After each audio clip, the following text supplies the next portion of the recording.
Hello बड़े लोग, स्वागत है आप सभी का सोलो लेवलिंग एनिमे सीजन 1 के हिंदी एक्सप्लेनेशन में। जहां आज हम सोलो लेवलिंग के एपिसोड 6 की स्टोरी लाइन को देखेंगे, जिसकी शुरुआत डोंगसुक की पर्सनल टीम के डंजन से बाहर आने से होती है, जो जिनवू एंड जिनहो को डंजन बॉस के पास मरने के लिए छोड़कर आ गए हैं। क्योंकि डोंगसुक के अकॉर्डिंग अगर वो उन हंटर्स को खुद मारता है तो वो इस फाइट से डंजन बॉस को खामखा ही जगा देगा, जिससे वो वहाँ से माना क्रिस्टल्स नहीं निकाल पाएगा। एंड वो बताता है कि इसी वजह से उसने उन्हें रास्ते से हटाने के लिए एंड माना क्रिस्टल्स को पाने के लिए उन्हें डंजन बॉस के पास मरने के लिए छोड़ा है। क्योंकि जब वह इनसे लड़कर दोबारा सो जाएगा तो ये वहाँ किसी और दूसरी जगह से डंजन बॉस के इलाके में घुस जाएंगे, ताकि वो डंजन बॉस को जगाए बिना ही माना क्रिस्टल्स हासिल कर सके। और डोंगसुक के अकॉर्डिंग अगर किसी वजह से वो डंजन बॉस अगर उन पर हमला कर भी दे तो वो उसे मार कर एंड डंजन के बंद होने से पहले केवल जिन्हो के इक्विपमेंट्स उठाकर डंजन से बाहर आ जाएंगे, जिनकी वर्थ माना क्रिस्टल से भी कई ज्यादा है। जिसके बाद वो जिन्हो की फैमिली के बारे में सर्च करने लगता है, यह कहते हुए कि वो कम से कम उसके तो फ्यूनरल्स को अटेंड कर सके। क्योंकि डोंगसुक बताता है कि डंजन बॉस इतना स्ट्रॉन्ग है कि वो खुद भी उसे अकेले नहीं हरा सकता, जिससे डोंगसुक और उसकी टीम को कंफर्मेशन हो जाती है कि उन हंटर्स का डंजन बॉस से बच पाना नामुमकिन है।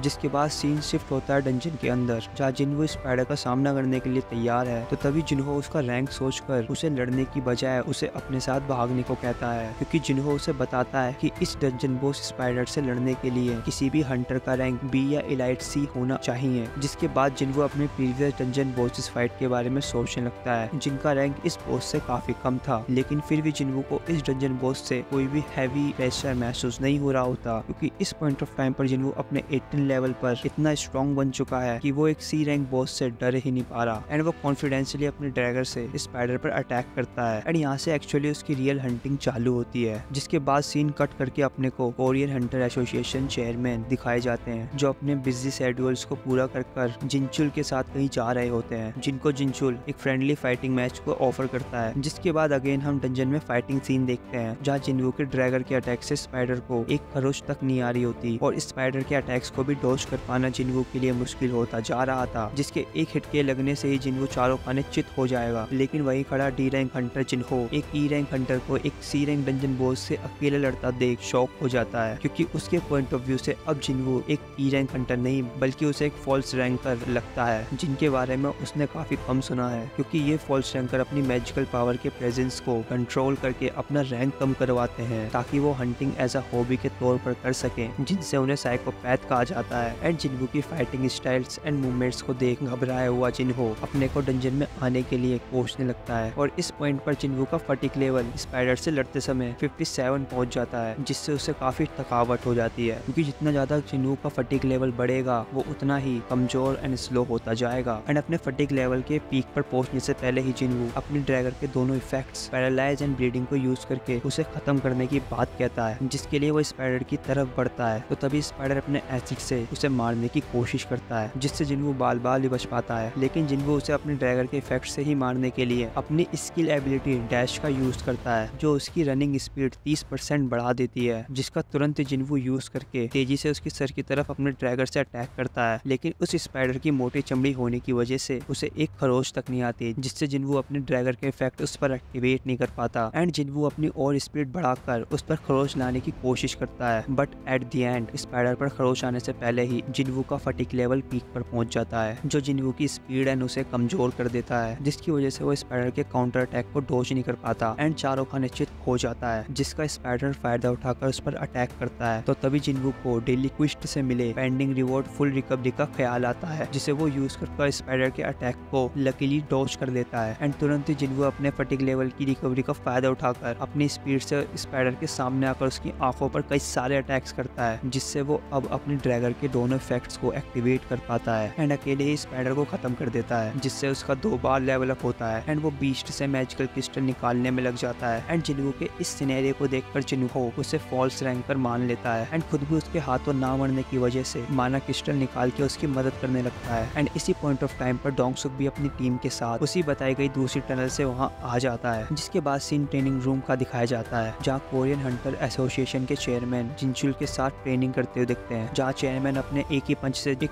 ए रैंक हंटर जिनचुल की हालत बुरी कर देता है। जिसके बाद सीन शिफ्ट होता है वापस से डंजन में, जहाँ सभी हंटर्स इन दोनों को जिंदा देख एंड स्पाइडर को मारा देख कर शॉक हो जाते हैं, जिसकी वजह से वो जिन्हो और उसकी यूनिक इक्विपमेंट्स पर शक करने लगते है। एंड डोंगसुक जिनहो के बारे में ये बताते हुए कहता है कि वो एक अमीर कंस्ट्रक्शन कंपनी के चेयरमैन का बेटा है, जिसकी वजह से वो उसे छोड़कर जिनहो को ही जिनवू को मारने को कहता है, जिसे नहीं करने पर उसे भी मारने की धमकी देता है। लेकिन जिनहो जिनवू के पास जाकर उसे इनसे प्रोटेक्ट करता है, जिसकी वजह से डोंगसुक इन्हें मारने इनके पास आने लगता है। तो तभी जिनवू के पास सिस्टम की तरफ से एक इमरजेंसी पुश आती है, जिसमें उसे सभी डोंगसुक की पर्सनल टीम को मारने को कहा जाता है, जिसे नहीं करने पर भी जिनवू का भी सिस्टम पेनल्टी के तौर पर हार्ट रोक देगा। लेकिन जब तक जिनवू इस पुश को समझ पाता तब तक उन हंटर्स में से एक उस पर अटैक कर देता है, जिससे जिनवू बुरी तरह घायल हो जाता है एंड उन्हें लगता है कि अब वो नहीं बचा। लेकिन जिनवू इतना भी अधमरा नहीं हुआ कि वो इन्हें मार न सके, क्योंकि अब जिनवू सिस्टम के एल्गोरिथम को समझने लग गया है कि सिस्टम उसे बचाने के लिए ही उसे इन्हें मारने को कह रहा है, क्योंकि सिस्टम को जिनवू की जरूरत है एंड जिनवू को सिस्टम की। एंड जिनवू उठ खड़ा होता है और उनकी तरफ बढ़ने लगता है, ये कहते हुए कि if you guys are hunters then you should ready to become hunted, जिसकी वजह से एक हंटर्स के पास आकर उसे उसके वीकर होने के बारे में बताता है। लेकिन जिनवू तुरंत ही अपने ड्रैगर से उसका गला काट कर उसे जवाब दे देता है, जिसे देखकर सभी की हवा टाइट हो जाती है, क्योंकि वो जिनवू से एक रैंक ऊपर का हंटर था, जिसे मार पाना ई रैंक हंटर के लिए बिना किसी कॉम्बैट स्किल के इम्पॉसिबल है। एंड बाकी के हंटर्स भी ये देखकर उस पर अटैक करने लगते हैं, जिन्हें Jinwoo easily block and dodge करता रहता है, लेकिन साथ ही वो उन पर अटैक्स भी करता रहता है, जिससे जिनवू 2 पर paralyse and bleeding effect activate कर देता है एंड जिनवू उन्हें भी खत्म कर देता है एंड तुरंत ही एक हंटर के पास जाकर उसे भी खत्म कर देता है, जिसके बाद वो इस फायर हंटर के अटैक्स को डॉज करके उसे भी मार देता है। एंड जिनवू अब तक 6 हंटर्स में से 5 को खत्म कर देता है, मतलब पूरी डोंगसुक की टीम को खत्म कर देता है सिवाय डोंगसुक के। एंड डोंगसुक अपनी टीम को पल में ही मरता देख हैरान हो जाता है एंड खुद भी सी रैंक होने की वजह से अपनी पावर को और बढ़ाकर जिनवू पर अटैक करने की कोशिश करता है। लेकिन जिनवू उसका सर पकड़कर यह कहते हुए जमीन में घुसा देता है कि तुम स्ट्रॉन्ग हो, लेकिन मैं हर बार लेवल अप करता रहता हूँ। एंड डोंगसुक जिनवू की इस बुरी मार के बाद उसे सभी माना क्रिस्टल एंड मैजिकल क्रिस्टल देकर छोड़ने की बात कहता है, क्योंकि उसे भी जिनवू फॉल्स रैंकर ही लगता है, जिसने अपनी एबिलिटी इनसे छुपाई एंड डंजन बॉस तक को मार दिया। लेकिन जब तक वो उसे अपने भाई के बारे में कुछ बताता तब तक जिनवू उसका पल में ही सर काट कर मार देता है एंड डंजन बॉस को मारने के साथ साथ अपनी इमरजेंसी क्वेस्ट को भी पूरा कर लेता है, जिसकी वजह से डंजन बंद होने लगता है एंड ये दोनों डंजन से सेफली बाहर आ जाते हैं, जहाँ कोरियन हंटर एसोसिएशन के एक इंस्पेक्टर मौजूद होती है, जिसे जिनवू और जिनहो डंजन में हुए किसी भी सिनेरियोस के बारे में नहीं बताते एंड वो डी रैंक जिनहो को मान लेते कि उसके इक्विपमेंट्स की वजह से ही उसने डंजन बॉस को हराया है एंड वो ई रैंक हंटर जिनवू को मानती है कि वो डंजन में छुपकर सेफली बाहर आ गया है। एंड यहाँ ये एपिसोड डोंगसुक के भाई को दिखाकर समाप्त हो जाता है। होपफुली तुम्हें इस एपिसोड का एक्सप्लेनेशन अच्छा लगा हो तो तुम मेरे चैनल को आगे के एपिसोड्स के लिए सब्सक्राइब करके रख सकते हो। मिलते हैं सोलो लेवलिंग के नेक्स्ट एपिसोड में।